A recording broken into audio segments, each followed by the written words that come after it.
আমরা এখন দেখছি হংকং কজওয়ে বে, ভিক্টোরিয়া পার্ক। মহারানী ভিক্টোরিয়ার একটি বিশাল মূর্তি এখানে স্থাপিত হয়েছে এবং কজওয়ে বে হচ্ছে খুবই গুরুত্বপূর্ণ এবং ব্যস্ততম একটি ডিস্ট্রিক্ট।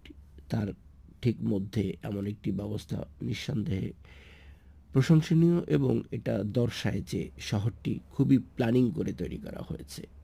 এখানে ফুটবল গ্রাউন্ড রয়েছে, রয়েছে ভলিবল সহ বাস্কেটবল ফ্যাসিলিটি। এছাড়াও যারা জগার রয়েছেন তারা একটা ট্রেইল বানানো রয়েছে যেখানে তারা এক্সারসাইজ করতে পারেন, দৌড়াতে পারেন এবং এটি কিন্তু একটি মাল্টিপারপাসে ব্যবহার করার স্থান।